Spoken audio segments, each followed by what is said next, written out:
السلام علیکم ملګرو د وارم اپ میچونه کم پریکټس میچونه چې شروع شوي دي د 2023م ورلد کپ نه مخکې چې کم میچونه کیږي د پریکټس میچونه نن ورځ پکې درې میچونه وشو پاکستان او د نیوزیلند میچ شو بنگلاديش او د سریلانکا میچ شو او د افغانستان او ساوث افریقا میچ چې کوم هغه د باران د وجې نه کینسل شو د پاکستان او د نیوزیلند او د بنگلاديش او د سریلانکا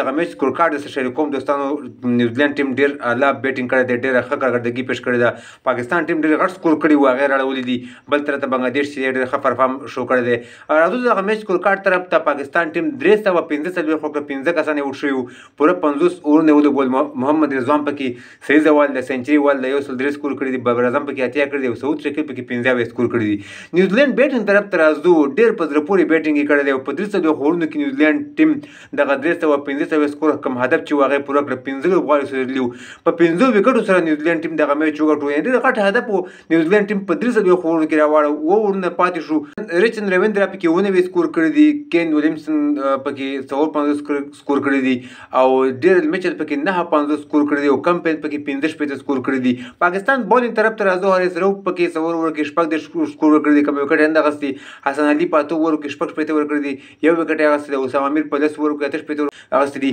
او محمد وسیم جونیئر په ور کې 850 ور کړی دی یو وکټ هغه سره وغا سلمان پاتو ور کې 15 سکور ور کړی دی یو وکټ هغه سره نیوزیلند ټیم په 15 وکټو سره وګټو یقینا چې نیوزیلند ټیم ډیره ښه کارکردګي پیش کړه په دغه اولنی پریکټس میچ کې 315 سکور کم ډیر غټ هدف چې هغه پاکستان په سره واړو او په 15 وکټو باندې دغه میچ وګټو او ورنم پاتې شو 300 خورونه کې وګټو بل میچ طرف ته راځو د میچ طرف ته راځو سریلانکا ټیم 203 پېته کړیو ټول ټیم یې وټ شو په 9 خورونه کې بنگلاديش ټیم دغه هدف ډیر په اسانۍ سره راوړو 200 پېته وکړه درې کسان یې وټ شو په 200 خورونو کې یعنی مطلب چیسینګ چې نن کوم دوه ټیمونه کړی دي دوه ټیمونه چیسینګ ډیر زبردست چیسینګ کړی دی نیوزیلند ټیم ډیر ښه چیسینګ کړی دی